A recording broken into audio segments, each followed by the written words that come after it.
सो hey guys, स्वागत आपका एक बार फिर से आप ही के यूट्यूब चैनल में। और इस वीडियो में बात करेंगे बजाज हाउसिंग फाइनेंस लिमिटेड को लेकर।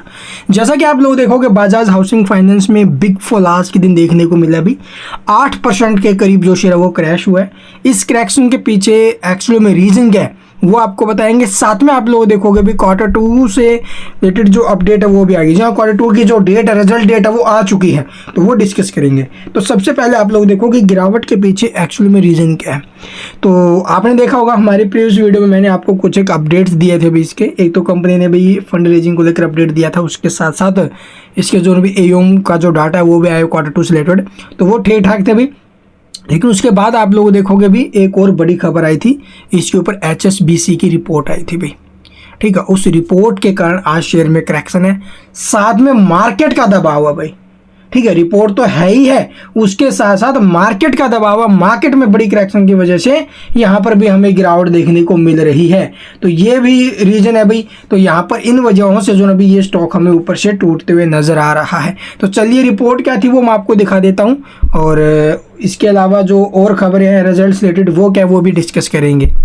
तो जैसा कि यहाँ पर देखोगे भी CNBC आवास की ऑफिशियल वेबसाइट के ऊपर आपको ये अपडेट देखने को मिल जाएगी, जहाँ पर बजाज हाउसिंग फाइनेंस के ऊपर ये रिपोर्ट आई है, ब्रोकरेज रिपोर्ट। जानिए अभी और कितनी आ सकती है इसमें गिरावट, उन्होंने भी इसके बारे में जो भी बताया। तो 70 रुपये पर लिस्टिंग हुई थी इसकी, और 150 के भाव में ओपनिंग हुआ। 100% के ऊपर में जो ज़बरदस्त लिस्टिंग दी, उसके बाद 188 तक स्टॉक ऊपर में गया, तो बड़ी तेजी बनी थी ना शेयर में। लेकिन उसके बाद जो गिरावट है वो आपके सामने, मैंने आपको ऊपर में बताया भी था, समझाया भी था कि यहाँ पर स्टॉप लॉस अपना जो है पकड़ के चलना, अपना प्रॉफिट प्रोटेक्ट करके चलना। शॉर्ट टर्म वाले हैं वो, लेकिन जो लॉन्ग टर्म है, जिनके लिए जिन्होंने 1 साल 2 साल 3 साल का व्यू बनाया है, उन्हें कोई दिक्कत नहीं हुई।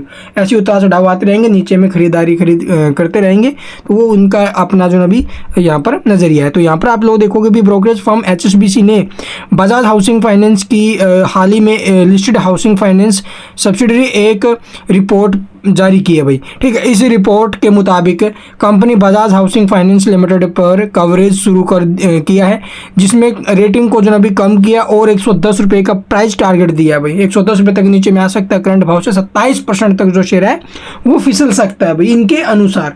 ठीक है, इसके अलावा और इन्होंने क्या बोला, ब्रोकरेज ने कहा कि बजाज हाउसिंग फाइनेंस की मौजूदा वैल्यूएशन फाइनेंशियल ईयर 2026 के प्राइस टू बुक मूल्य जो होगा, प्राइस टू बुक वैल्यू, ठीक है, उसका 5.5 गुना।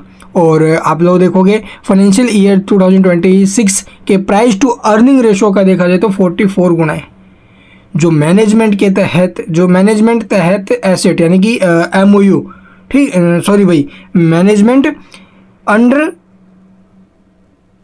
अंडर एसेट्स है ना। ठीक है, ये जो AUM है उसके बारे में बताया। ठीक है, अंडर मैनेजमेंट एसेट्स जो भी है, ठीक, एसेट अंडर मैनेजमेंट सॉरी, तो वो है। और कमाई में इजाफे की ओर इशारा करता है। सितंबर तिमाही के लिए बजाज हाउसिंग फाइनेंस का जो AUM है वो 1 लाख करोड़ रुपए के आंकड़े को पार कर गया है, जो पिछले साल से 26% का इजाफा दर्शा रहा है। ठीक है, इजाफा तो हुआ है भाई। तो इसी बीच आप लोग देखोगे इनकी जो रिपोर्ट आई है इनके ऊपर, तो भी नहीं आप लोग पढ़ना चाहो तो वीडियो को पहुँच कर डिटेल में पढ़ देना। इस वजह से जो शेयर है वो ऊपर से भी फिसल रहा है। ठीक है, वैल्यूएशन के हिसाब से इनको महंगा लग रहा है। ठीक है, ROE जो है वर्तमान में जो वैल्यूएशन है वो 10% दीर्घकालिक इजाफा और 17% इक्विटी पर रिटर्न यानी रिटर्न ऑन इक्विटी है वो संकेत दे रहा है। तो भाई इस वजह से जो अभी इन्होंने देखा अभी कहीं ना कहीं इनको लगा है भाई यहाँ पर कमजोरी है इसके अंदर, तो इन्होंने इसके जो भी टारगेट्स 110 रुपये की है। ठीक है, चलिए अब देख लेते भी Q2 से रिलेटेड अपडेट क्या है। तो यहाँ पर देखोगे भी मार्केट क्लोजिंग के बाद कंपनी ने एक और अपडेट मेंशन की है। यहाँ पर कंपनी ने बोर्ड मीटिंग को लेकर जानकारी दी है। इसकी जो अभी बोर्ड मीटिंग होने जा रही है, और ये जो बोर्ड मीटिंग है वो 23 अक्टूबर को होगी।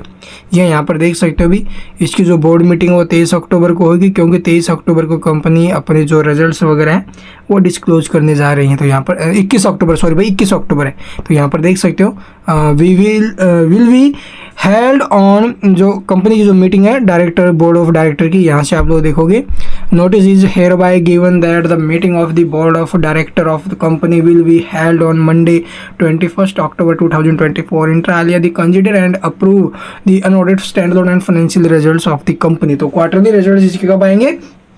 21 अक्टूबर को। ठीक है, तो तैयारी रखना भी, जैसे रिजल्ट्स आते हैं सबसे पहले आपको हमारे चैनल पर अपडेट मिल जाएगी। गिरावट क्यों हो रही है, किस वजह से, वो आपको समझ में आया होगा। अभी इसके जो सपोर्ट वगैरह अगर निकाले तो भी देखो कुछ भी नहीं निकला, क्योंकि चार्ट ही नहीं है पीछे का। स्टॉक जहाँ से ओपन हुआ वहाँ से अब नीचे की तरफ जा रहे हैं, तो देखते हुए 110 120 उस रेंज में अगर स्टॉक आता है तो SIP करने का मौका रहेगा लॉन्ग टर्म वालों के लिए। And thank you for watching the video.